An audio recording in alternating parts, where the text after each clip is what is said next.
com a paz do Senhor. Irmãos, é um prazer estar aqui pela primeira vez em João Pessoa, no estado da Paraíba, também a primeira vez. E eu quero aqui agradecer o convite do pastor Eduardo, da confiança da diretoria aqui da igreja sede em João Pessoa. Como os irmãos já estão vendo ali na tela, eu vou falar a respeito dos fundamentos da teologia pentecostal, dos fundamentos hermenêuticos da teologia pentecostal. Perdoe-me pela falta de gravata, eu fiz uma cirurgia ontem, então não dá para colocar a gravata aqui. Como o Eduardo já adiantou, eu lancei neste ano, em agosto, o livro Revestidos de Poder, uma introdução à teologia pentecostal, pela CPAD. Esse livro, o objetivo central dele é que quem tem interesse, e de alguma forma todos nós que lidamos com o ensino bíblico no meio pentecostal devemos ter esse interesse, mas quem tem interesse em entender o que é ser pentecostal, o que é a teologia pentecostal, aqui vai encontrar um caminho introdutório, onde eu trato de diversos assuntos, eu falo a respeito do básico, do batismo no Espírito Santo, sobre dons espirituais, mas também algumas discussões inéditas aqui em língua portuguesa. Uma questão que no capítulo 8 que eu discuto é a questão da relação das línguas, a linguística, os estudos psicológicos, que muitas vezes são usados para desacreditar a glossolalia ou falar em línguas. Os irmãos ao final podem pegar o livro e vai ser um reforço do que eu vou dizer aqui na noite de hoje. No ano que vem deve sair um segundo livro pela Casa Publicadora também, e também nessa temática de pentecostalismo. Irmãos, eu quero convidar você a abrir a Bíblia em Números, capítulo 11. Números, capítulo 11.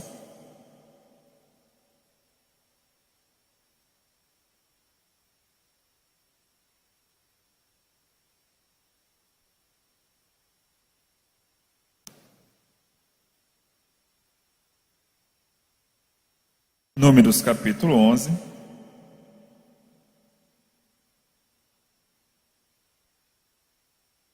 Vamos ler a partir do versículo 24.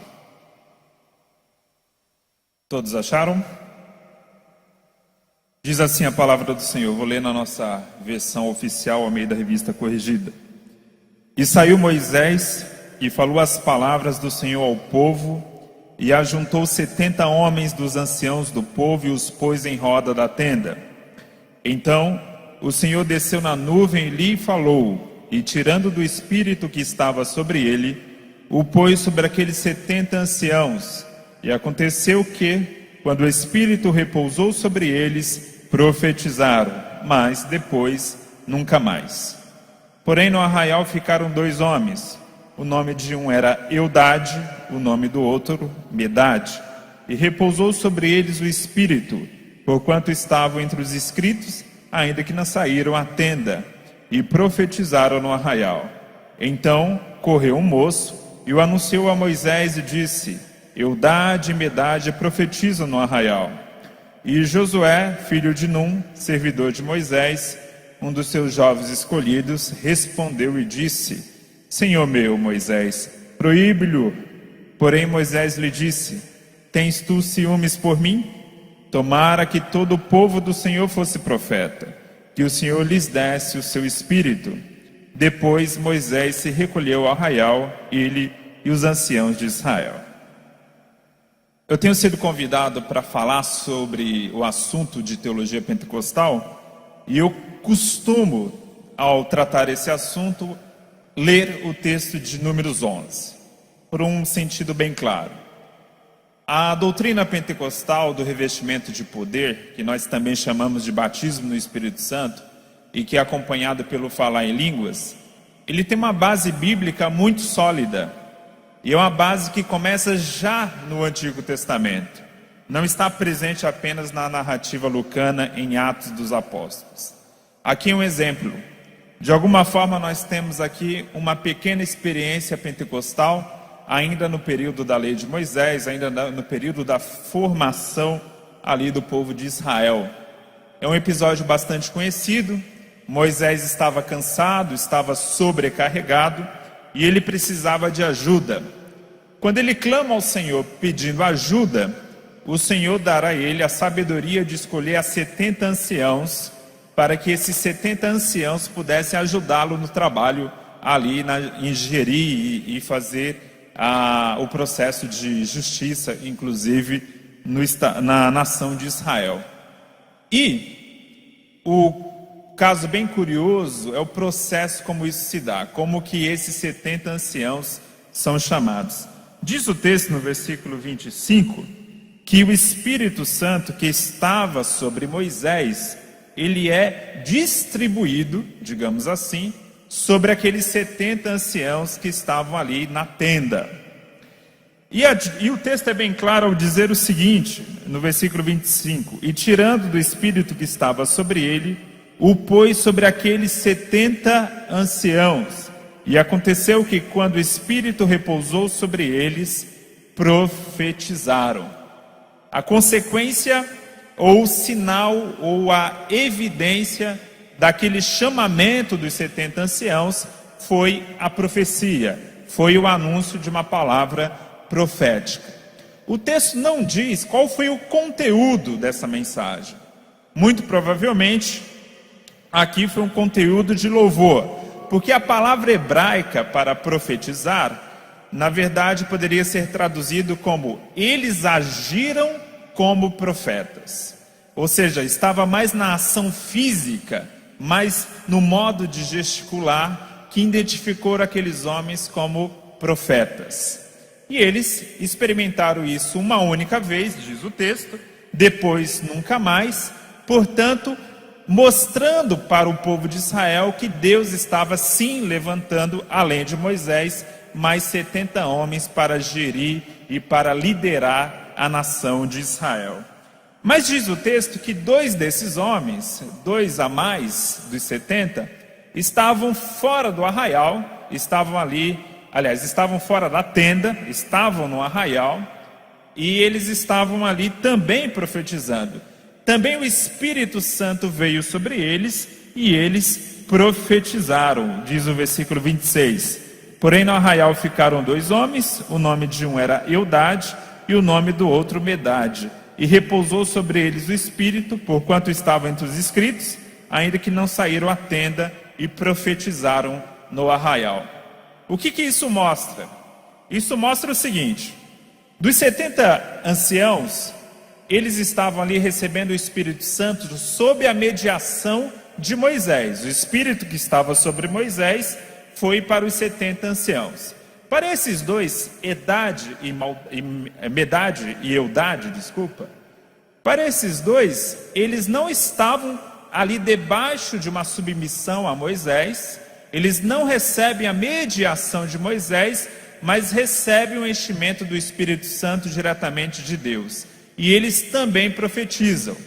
Isso causa certa confusão na mente de Josué e de alguns companheiros de Moisés. Diz o texto que um jovem vai até Moisés, vai até Josué, comunicar que 2 homens estavam profetizando fora da tenda, ali no arraial. E ao que Josué sugere a Moisés que aquilo seja proibido, que a liderança de Moisés não seja contestada, já que os outros profetizaram porque havia mediação de Moisés. E aqui o que Moisés fala a eles: tem tu ciúmes por mim? E Moisés fala uma frase fantástica: tomara que todo o povo do Senhor fosse profeta. Esse é o ponto-chave. Aqui há um desejo no coração de Moisés que todo o povo de Israel se converta numa comunidade profética. Esse é o ponto. E aqui é o ponto inicial onde nasce essa trajetória do Pentecostes. Quando nós vamos lá para um outro texto do Antigo Testamento, eu quero que você abra agora no livro do profeta Joel. Livro do profeta Joel.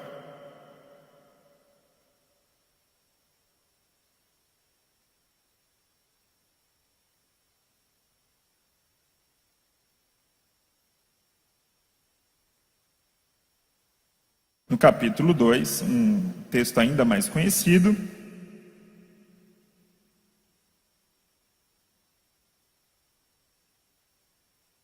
Livro do profeta Joel, capítulo 2, versículo 28. Veja lá atrás, Moisés desejou que toda a nação de Israel fosse profeta. Joel, anos depois, séculos depois, levantado pelo Senhor em uma profecia, anuncia a respeito do futuro. Ele diz assim: e há de ser que depois derramarei meu espírito sobre toda carne. Quando ele está dizendo sobre toda a carne, há uma tradução que traz o sentido sobre todo tipo de pessoa. Aqui não está querendo dizer que o Espírito Santo seria derramado sobre todas as pessoas, mas que seria derramado sim sobre todo tipo de pessoa, não apenas mais sobre a liderança, mas jovens, velhos, crianças, homens e mulheres. Não importa o nível social, não importa o gênero, não importa a idade, todas as pessoas agora poderiam receber o Espírito Santo, poderiam receber esse revestimento do Espírito Santo. E diz o profeta Joel que esse recebimento, derramarei o meu Espírito sobre toda a carne, e os vossos filhos e as vossas filhas profetizarão. O mesmo padrão de Números 11. Os 70 anciãos receberam o Espírito Santo e profetizaram. E Joel fala que quando o Espírito Santo for derramado sobre toda a carne, os vossos filhos e as vossas filhas profetizarão. Veja que aqui se mantém o padrão relacionando o enchimento do Espírito Santo à palavra profética, à elocução profética. Inclusive ali na tela, no próximo slide, ainda sobre Números 11, eu trago ali uma frase do John Walton e do Victor Matthews, que eles falam o seguinte, num comentário bíblico histórico-cultural, que é muito bom. São dois autores não pentecostais, dois grandes especialistas em Antigo Testamento. Eles, ao comentarem o texto de Números 11, eles falam: aqui, o acontecimento não resultou em mensagens proféticas do Senhor, mas serviu de sinal de que o poder de Deus estava sobre as autoridades. Nesse aspecto, poderia ser comparado ao fenômeno de línguas que desceram sobre os apóstolos em Atos 2. Claramente, quando nós lemos Atos 11, aliás, quando lemos Números 11, lembramos imediatamente de Atos 2. O Espírito Santo é derramado, as pessoas começam a falar, só que no Antigo Testamento a marca dessa fala era a profecia, e no Novo Testamento a marca dessa fala é o falar em línguas. Mas o que liga o falar em línguas à profecia do Antigo Testamento? Ambos são elocuções proféticas, ambos são uma palavra inspirada ou impulsionada pelo Espírito Santo de maneira sobrenatural, que marca, que sinaliza o enchimento do Espírito Santo. Isso acontece em Números, é desejado por Moisés para que todos em Israel experimentassem aquilo. Joel profetiza que haveria sim no futuro uma comunidade profética, e nós vemos o cumprimento disso em Atos. Mas antes disso, nós temos um outro episódio também bem interessante, que é em Lucas, capítulo 1. Abra sua Bíblia em Lucas, capítulo 1.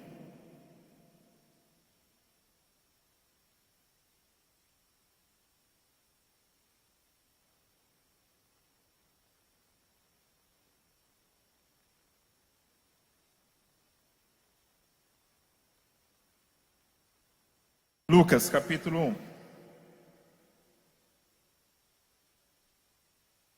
Vamos ler a partir do versículo 39. Lucas é o único evangelista que registra esse fato, porque Lucas tem uma ênfase muito grande no relacionamento do Espírito Santo com a pessoa de Jesus. É uma marca do evangelho de Lucas. E diz o texto o seguinte: naqueles dias, levantando-se Maria, foi apressada às montanhas, a uma cidade de Judá. Maria estava grávida de Jesus, e Maria vai visitar a sua prima Isabel. Como eu sempre lembro, naquela época não havia WhatsApp, nem Facebook e nem telefone. Então Maria não comunicou a Isabel a respeito dessa viagem. Era uma viagem que durava mais ou menos 4 dias. E aí Maria chegou então à casa de Isabel, à casa de Zacarias, o esposo de Isabel. E diz o versículo 40, e entrou em casa de Zacarias e saudou a Isabel. E aconteceu que, ao ouvir Isabel a saudação de Maria, a criancinha aqui, João Batista, que estava no ventre de Isabel, a criancinha saltou no seu ventre, e Isabel foi cheia do Espírito Santo. O que acontecia no Antigo Testamento, quando alguém era cheio do Espírito Santo? Números 11, profetizava, né? E diz o versículo 42, e exclamou com grande voz e disse: bendita és tu entre as mulheres, e bendito o fruto do teu ventre. Veja só, ela profetiza aqui. Isabel não sabia nem sequer que Maria estava grávida. Ela não sabia. E ela não sabia que Maria estava grávida do Messias. Mas ela é cheia do Espírito Santo e ela é levantada em profecia. E ela diz: bendita és tu entre as mulheres e bendito o fruto do teu ventre. Há um outro episódio ainda também, aqui em Lucas 1, no versículo 67.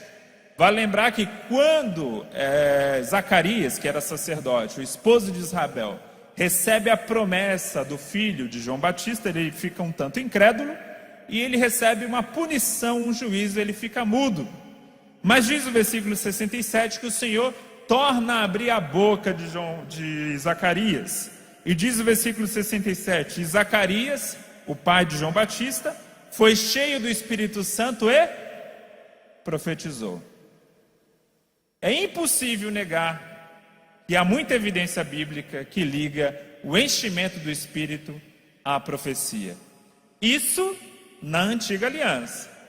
Mas nós estamos lendo um texto do Novo Testamento. Porém, esses dois personagens aqui ainda fazem parte da Antiga Aliança.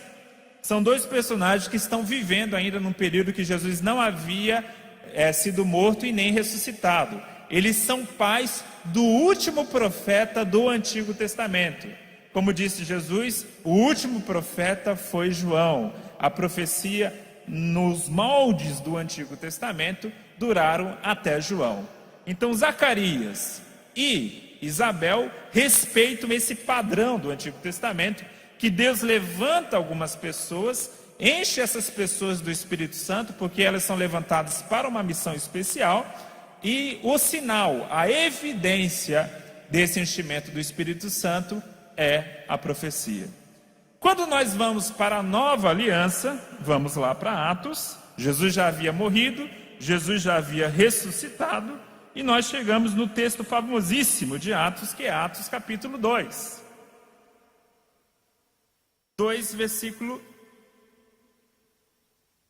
4, que diz o seguinte: e todos foram cheios do Espírito Santo. Veja que a expressão aqui é muito parecida com o padrão do Antigo Testamento. E todos foram cheios do Espírito Santo.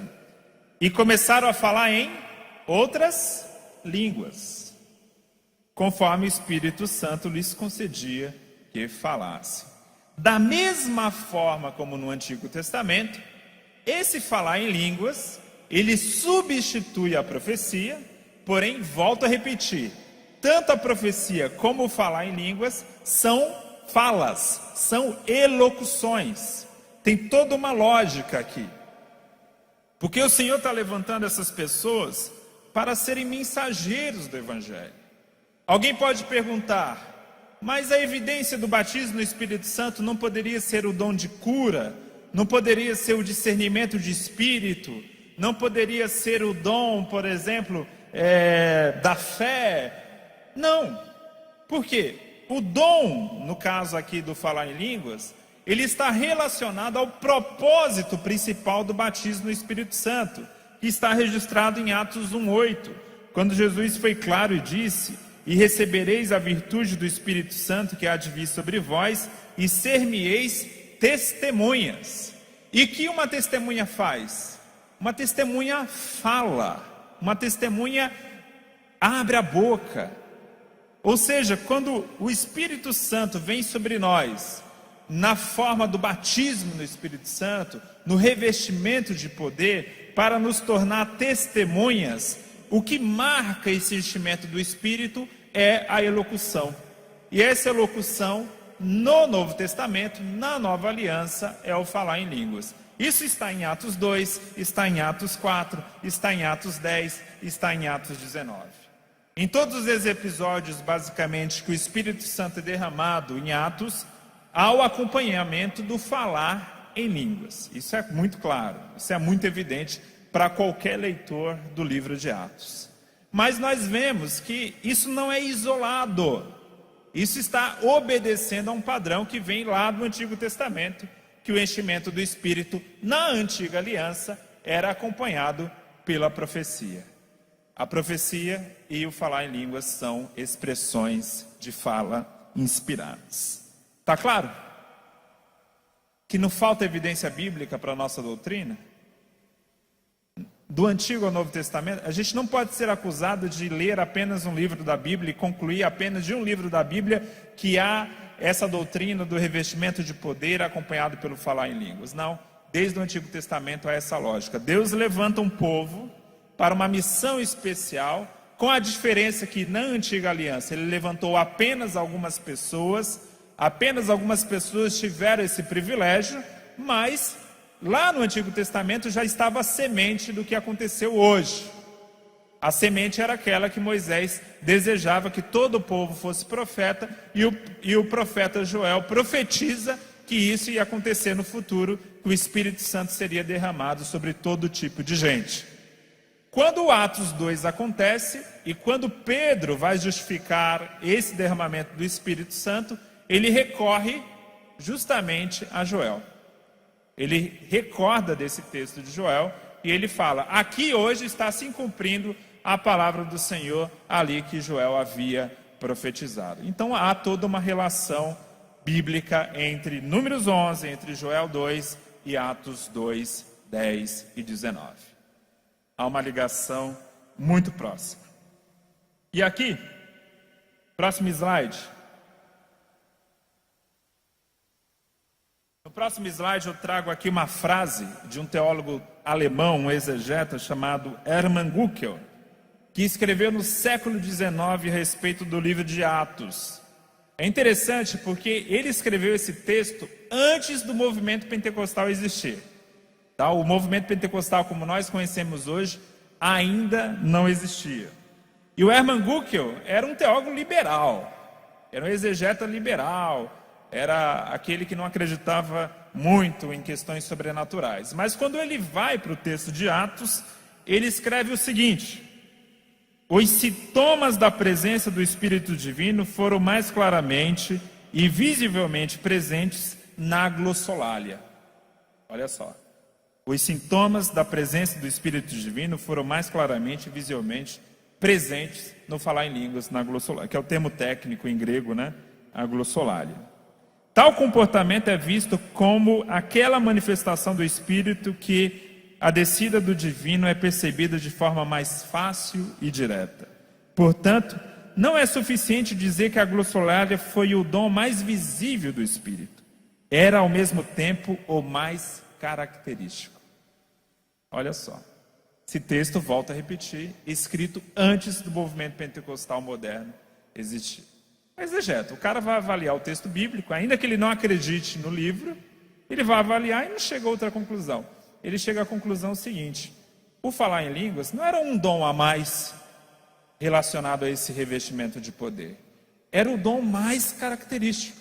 Era o que marcava a presença divina ali do enchimento do Espírito no livro de Atos. No próximo slide, nós temos uma frase de um outro exegeta, do James Dunn. James Dunn é um teólogo metodista britânico, é um dos maiores especialistas em Novo Testamento, hoje ainda vivo. O James Dunn não é pentecostal, inclusive há um livro dele combatendo a ideia do batismo no Espírito Santo, que é um livro da década de 70, muito usado pelos tradicionais, mas num livro posterior a esse, num livro ainda sem tradução em português, o livro, a tradução seria Jesus e o Espírito, o James Dunn meio que dá uma balançada para o pentecostalismo. Ele fala o seguinte: a favor da tese pentecostal, deve-se dizer basicamente que sua resposta está enraizada no Novo Testamento com mais firmeza do que se pensa. Certamente é verdade que Lucas considera a glossolalia, falar em línguas do Pentecoste, como sinal externo do derramamento do Espírito. O fato é que sempre que Lucas descreve o dom do Espírito, este é acompanhado e manifestado pela glossolalia. Então, a consequência, não desprovida de realismo, é que Lucas tentou descrever o falar em línguas como a prova física inicial do derramamento do Espírito. Não é um pentecostal falando, é um crítico até do pentecostalismo. Mas quando a pessoa é honesta na sua leitura da Bíblia, quando vai em Atos e enxerga que sempre há uma relação do enchimento do Espírito com o falar em línguas, não tem como tomar uma outra conclusão. E foi essa conclusão que fez nascer o movimento pentecostal. Porque o movimento pentecostal não nasceu na Rua Azusa. O movimento, na verdade, nasceu em 1901, numa escola. Charles Fox Spurgeon era um metodista, ele tinha uma escola chamada Escola Bíblica Betel, e ele, ali com um grupo de alunos, começaram a estudar o livro de Atos. E eles chegaram, a partir daquele estudo, à conclusão que o enchimento do Espírito era acompanhado pelo falar em línguas. Eles chegaram nessa conclusão primeiro, antes de terem a própria experiência. Normalmente se acusa o pentecostalismo de primeiro ter a experiência e depois buscar alguma bagagem bíblica para justificar essa experiência. Não. Ali primeiro eles chegaram a uma conclusão teológica e depois eles foram buscar a experiência e tiveram a experiência. Numa vigília, no dia 1º de janeiro de 1901, portanto, primeiro dia do século XX, ali o derramamento do Espírito acontece na Escola Bíblica Betel, e uma aluna chamada Agnes Osman, ela é batizada no Espírito Santo, ela é revestida de poder, e ela começa a falar em línguas, ela começa a falar em chinês. Ela falou por 3 dias seguidos, né? Isso, uma aluna, ela já tinha chegado à conclusão que isso era a conclusão natural de uma leitura do livro de Atos. Ela e os demais alunos daquela escola. E a partir dessa escola, dos ensinos do Charles Fox Spurgeon,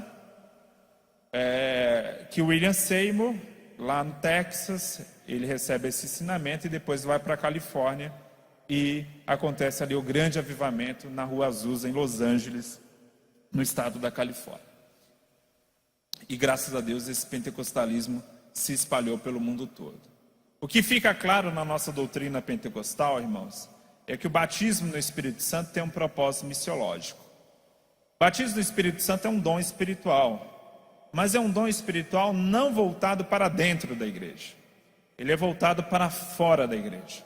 Ele nos leva para fora para trazer a mensagem do Evangelho. O intuito do batismo no Espírito Santo é tornar o crente uma testemunha mais eficaz do Evangelho. Não quer dizer que uma pessoa não batizada não possa ser testemunha. Não é esse o ponto. A questão é que, uma vez que nós somos revestidos de poder, nós nos tornamos uma testemunha mais corajosa e ousada para anunciar o Evangelho. Não é à toa que o movimento pentecostal cresceu tanto. Como eu disse, nasceu numa escola no estado do Kansas, numa cidade pequena, uma cidade agrícola chamada Topeka. E hoje, basicamente, nós somos 800 milhões de pentecostais no mundo. O pentecostalismo cresce de maneira avassaladora, não mais no Brasil. O Brasil está um pouco estancado, mas no mundo todo o pentecostalismo continua crescendo de forma extraordinária. Muito provavelmente o Brasil já deixou de ser o maior país pentecostal do mundo. Talvez hoje nós sejamos o 3º maior país pentecostal. Já perdemos esse posto possivelmente para a Nigéria e para a China. O interior da China está sendo tomado pelo pentecostalismo. E a China é um país de 1 bilhão de habitantes. Então, muito provavelmente, como não há censo, como há um partido comunista, totalitário, que proíbe o exercício legal da religião, lá não há como ter um número oficial, mas o movimento pentecostal tem crescido muito. Os cristãos na China, os pentecostais na China, já têm meta de envio de missionários pela Ásia. Meta, assim, de ser a maior igreja missionária do continente asiático, sendo essa igreja perseguida pelo governo chinês. Isso é um efeito prático do pentecostalismo, da crença que eu sou revestido de poder, portanto eu sou capaz de abrir a minha boca, porque o Espírito Santo me capacitou a falar do Evangelho, a anunciar o Evangelho pela rua. Eu não preciso de uma autorização pastoral para isso, eu não preciso de uma ordenação, eu não preciso ter um ministério, basta eu ser revestido de poder, ser cheio do Espírito Santo, ser ali uma testemunha eficaz de Jesus, e eu posso então evangelizar.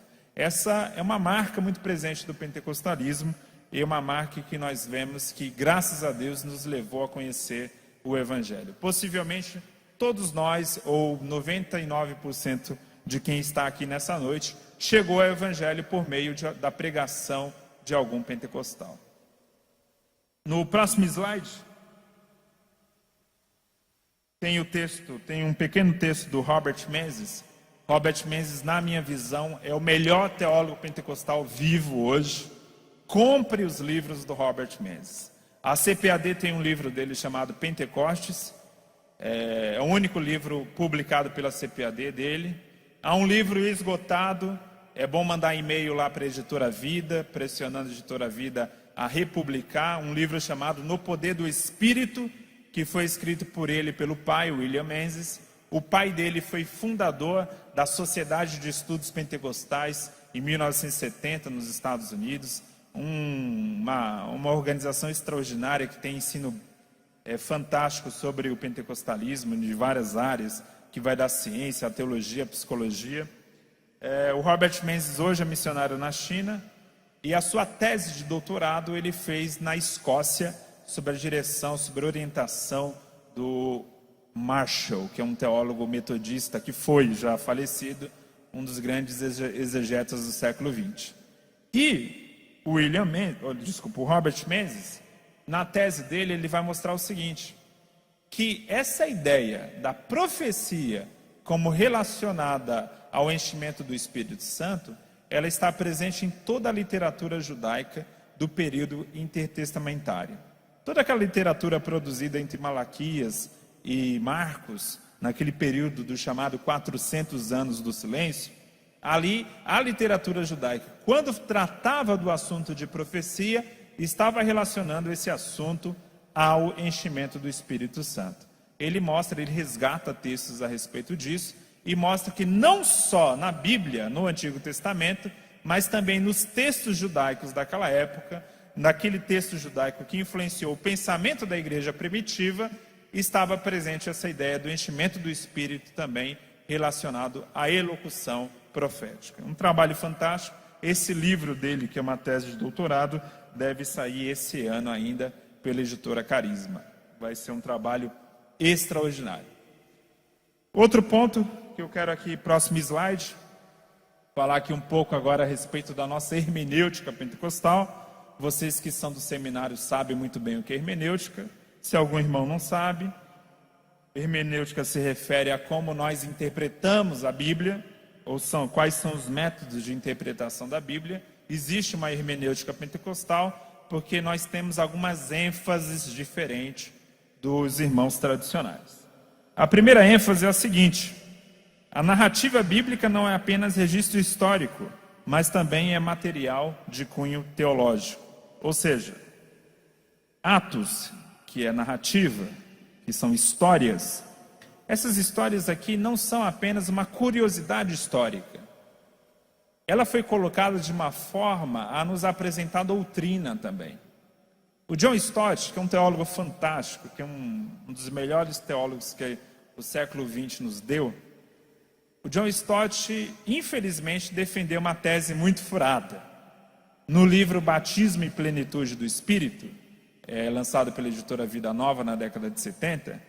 Nesse livro ele defende a tese de que nós não poderíamos tirar a doutrina do livro de Atos, porque o livro de Atos é narrativa. Essa é uma tese que você vai ouvir na boca de vários tradicionais. Mas essa é uma tese furada.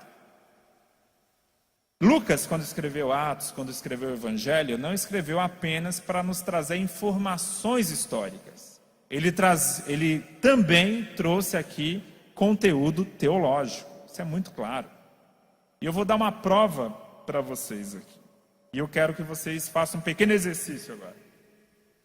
Abra a Bíblia em Atos, capítulo 2. Versículos 17 e 18. Quem me der essa resposta correta vai ganhar um presente do Eduardo.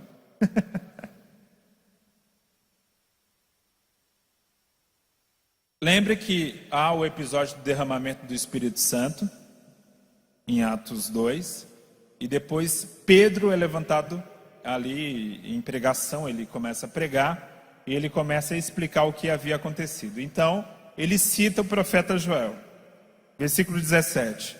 E nos últimos dias acontecerá, diz Deus, que do meu Espírito derramarei sobre toda a carne, e os vossos filhos e as vossas filhas profetizarão, e os vossos jovens terão visões, e os vossos velhos farão sonhos.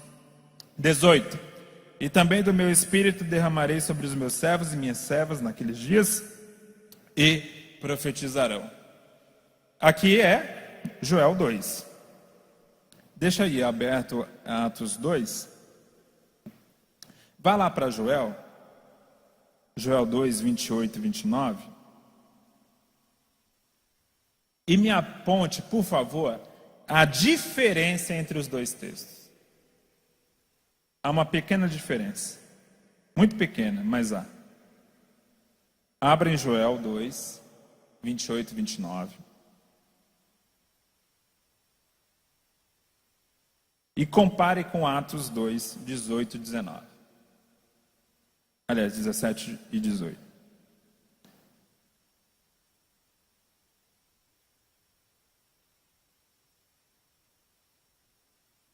Quem achar a diferença, levante a mão.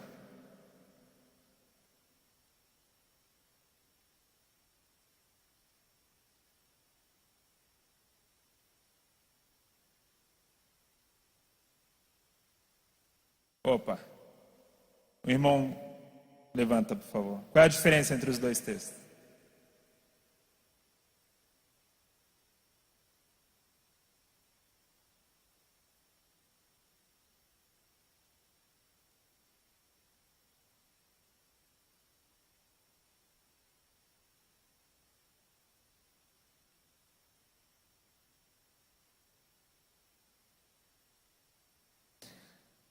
Não, ainda não. Quem falou? E? Isso onde? Atos, no versículo 18. Correto? O irmão achou. Irmãos, a diferença não está basicamente na ordem, porque isso é uma questão só de tradução usada na época. Vai lembrar que ele está lendo o texto, Lucas aqui está lendo o texto da Septuaginta, que é a tradução do Antigo Testamento que foi escrito em hebraico para o grego. Só que o irmão lembrou muito bem ali. Vá lá para Joel 2. Joel 2, no versículo 29, diz assim: E também sobre os meus servos e sobre as minhas servas, naqueles dias, derramarei o meu espírito. Ponto final. Acaba aí. Derramarei meu espírito. Acabou a frase. Né? Já lá em Lucas capítulo 2, versículo 18, e também do meu espírito derramarei sobre os meus servos e minhas servas, naqueles dias, vírgula, e profetizarão. Esse e profetizarão não está no original hebraico, e nem está na tradução grega da Bíblia hebraica, a Septuaginta. Não está. Aqui é um acréscimo de Lucas. Lucas queria tanto enfatizar que o derramamento do Espírito seria, lá no Antigo Testamento, relacionado ao falar, ou seja, à profecia, à elocução profética, que ele faz um acréscimo. Aí você fica escandalizado agora, né? Meu Deus, ele adulterou o texto bíblico?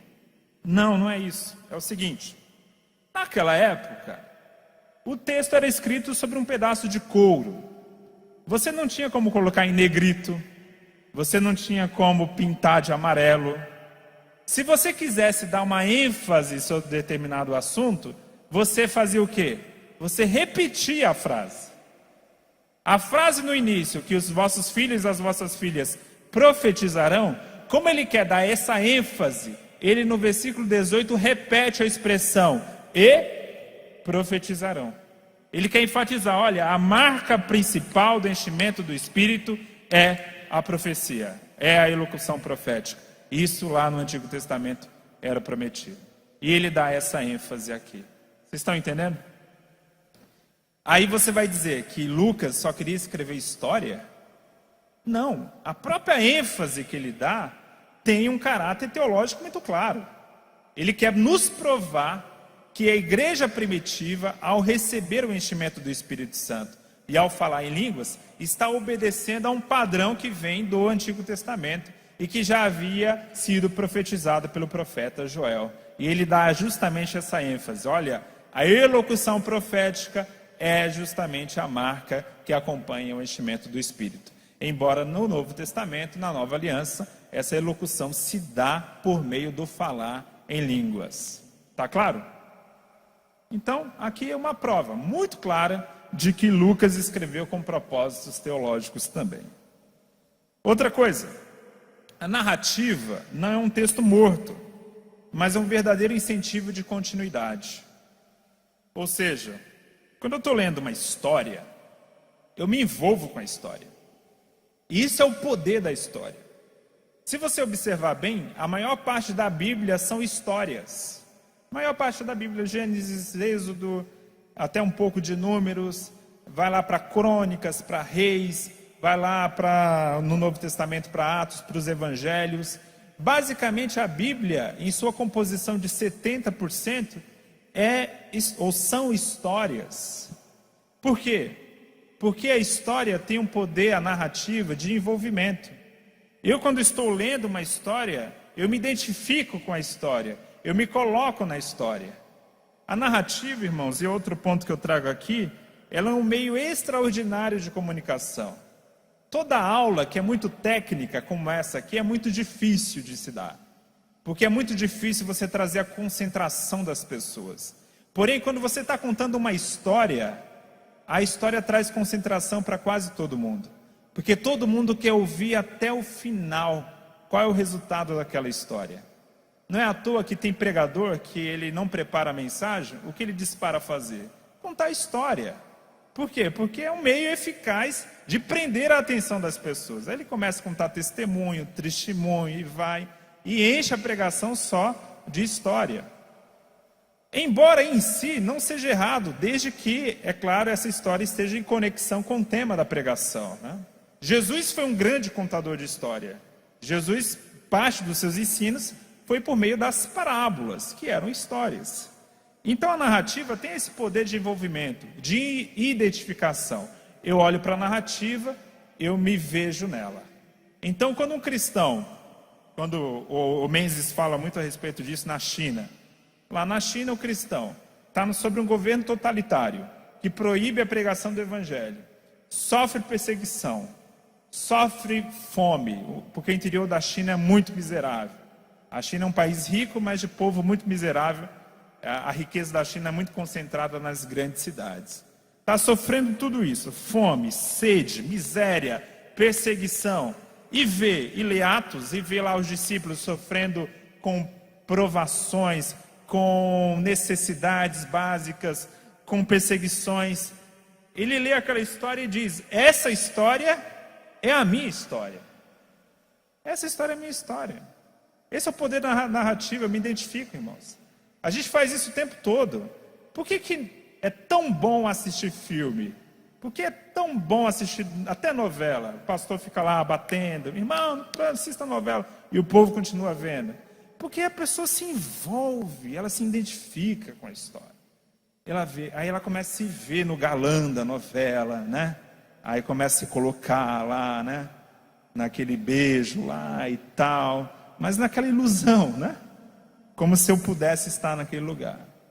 Mas o poder da história na Bíblia é esse de mostrar que realmente eu posso viver a mesma história que os discípulos viveram lá no primeiro século.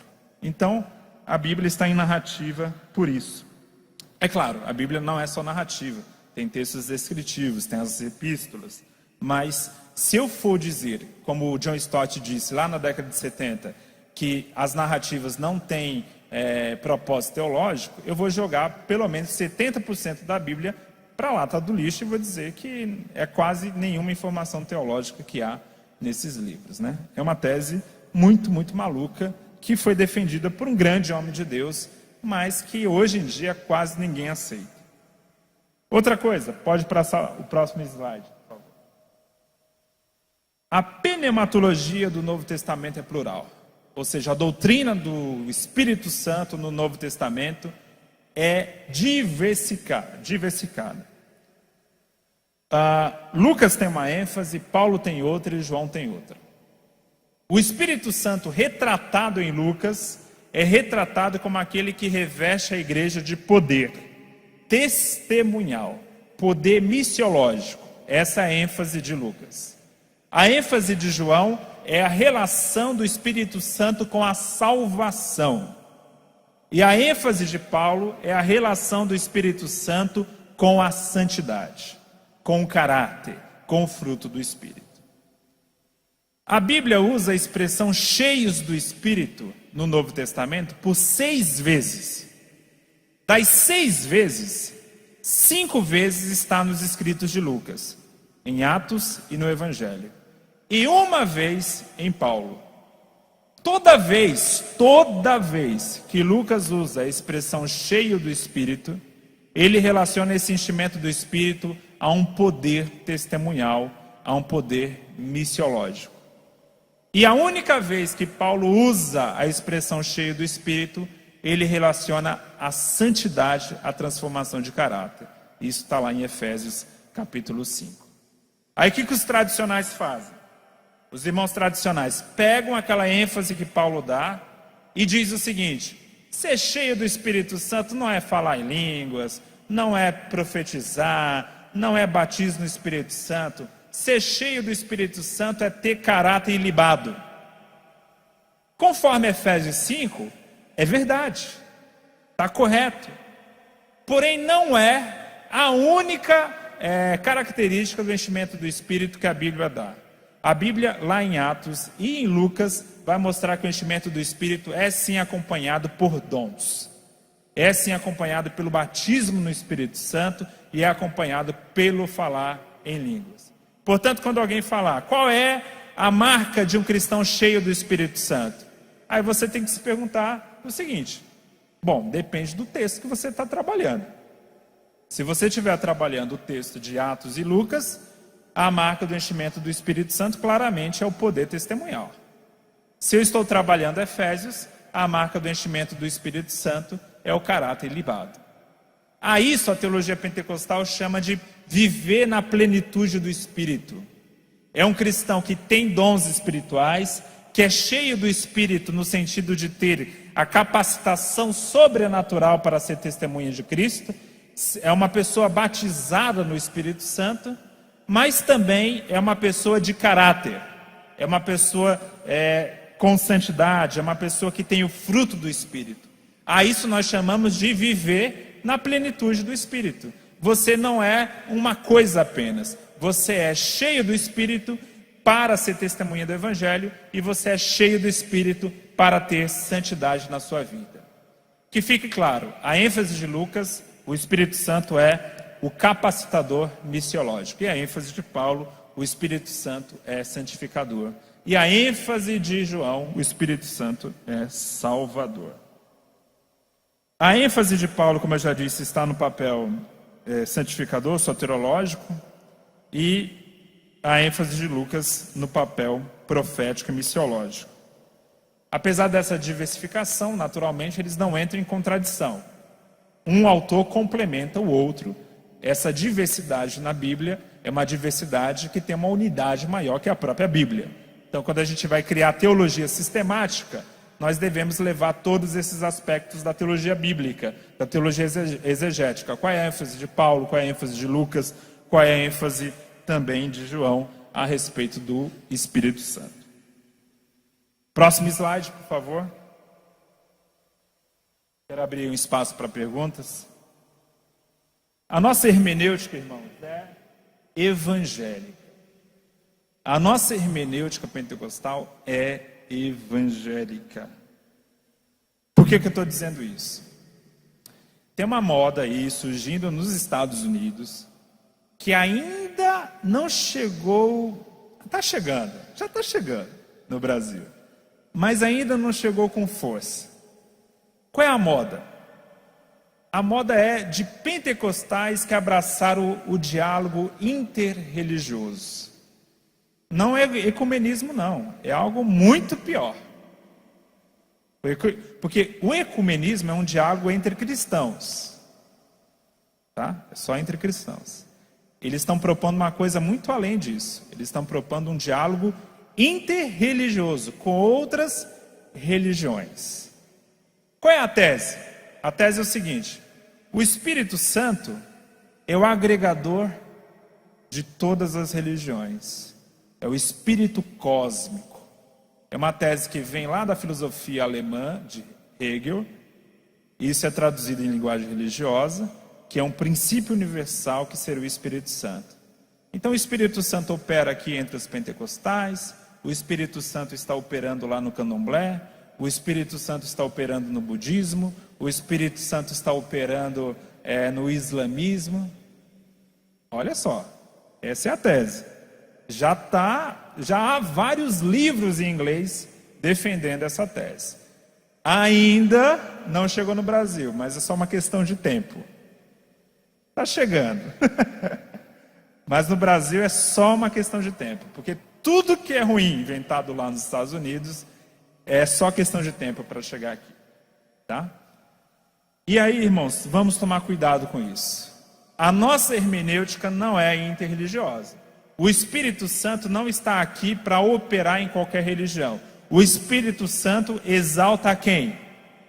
Exalta a quem? A Cristo. O Espírito Santo, como mostra muito bem João, o Espírito Santo está aqui para glorificar a pessoa de Cristo. Portanto, o Espírito Santo que opera em favor de Buda, de Maomé, de Alá, de não sei quem mais, de Exu, não é o Espírito de Deus. Porque o Espírito de Deus, conforme a Bíblia, ele só exalta a pessoa de Cristo Jesus. O que eu estou falando aqui é muito básico, a gente sabe isso desde criança. Mas às vezes a gente precisa voltar para o básico para não abraçar ideias tão estúpidas como essa, que é esse pentecostalismo interreligioso, irmãos. Isso vai chegar aqui, já estou alertando vocês. A nossa hermenêutica também é sobrenaturalista. Ela não é pós-moderna, tá? A pós-modernidade tem algumas vantagens para os pentecostais. Por exemplo, os pós-modernos contestam o racionalismo moderno. Isso é bom para a gente. De fato, o racionalismo, a ideia que tudo é explicado pela razão, é algo ruim para os pentecostais. Isso é um ponto positivo da pós-modernidade. Porém, outro ponto positivo da pós-modernidade é mostrar o valor da narrativa como formadora de construção doutrinária. Isso também é um ganho que nós ganhamos com a pós-modernidade. Porém, a pós-modernidade também é relativista. A gente não pode abraçar tudo dos pós-modernos. Os pós-modernos não acreditam numa verdade revelada, numa verdade universal, então a gente não pode abraçar isso deles, né? O pentecostalismo, como uma ideia bíblica, ele é atemporal, então ele não é nem moderno, nem pré-moderno, nem pós-moderno.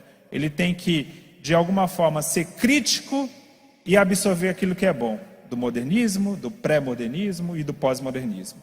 Então a nossa hermenêutica, em primeiro lugar, é sobrenaturalista. Nós acreditamos em milagres. Em tudo, irmãos. Pentecostal, e já há no Brasil, pentecostal que não crê que a Bíblia é inerrante, que diz que a Bíblia tem erros. Que pentecostal é esse? Um pentecostal que não acredita que Deus possa operar o milagre de preservar a sua palavra de erros. Irmãos, isso é um absurdo. Pentecostal liberal, né? Eu sei que eu estou usando uma caricatura do liberalismo aqui, mas só para vocês entenderem.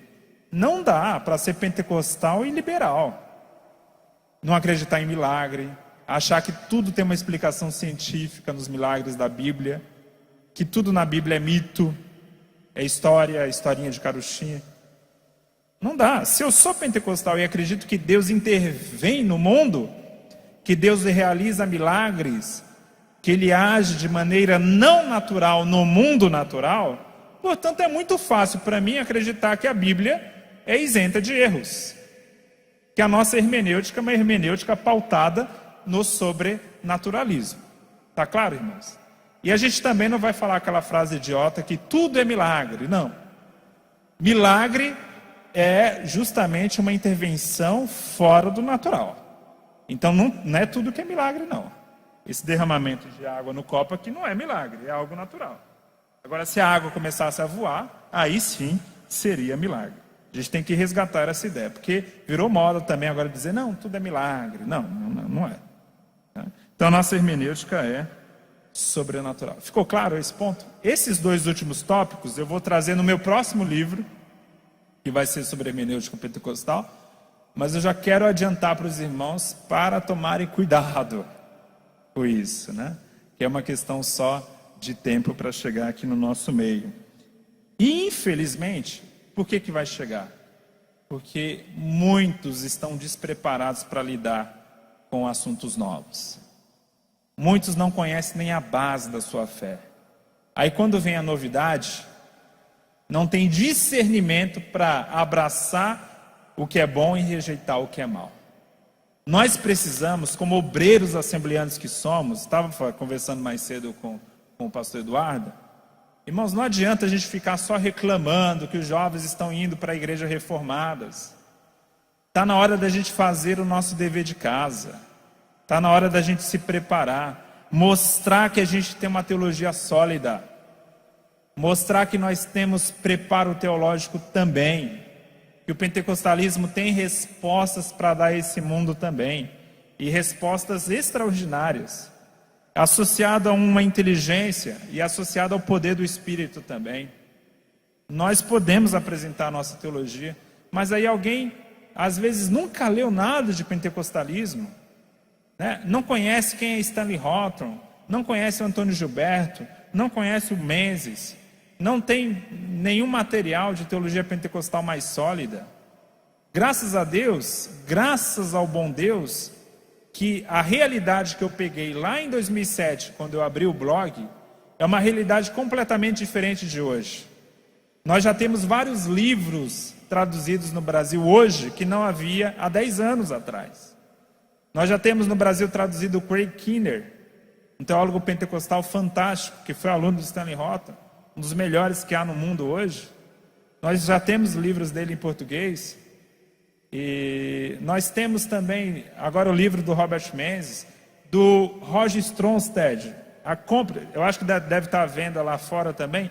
Teologia Carismática de Lucas. É o principal livro de teologia pentecostal já escrito. Foi um divisor de águas na teologia pentecostal. A CPAD publicou também nesse ano.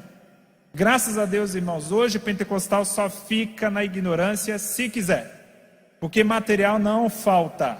E para de reclamar que livro é caro. O meu está baratinho, R$25 só. É um lanche no McDonald's. Não, se a gente fizer um esforço, a gente compra. Porque é engraçado, eu estou cansado de ir em festa de aniversário de pastor. Aí o pastor ganha sapato de presente, terno. Um sapato melhorzinho, aliás, mediano é R$150. Dá para comprar 5 livros. Né? Questão, irmãos, é prioridade. Quando a gente tem prioridade, a gente cresce. A gente quer. Amém? Vou abrir agora o espaço para as perguntas.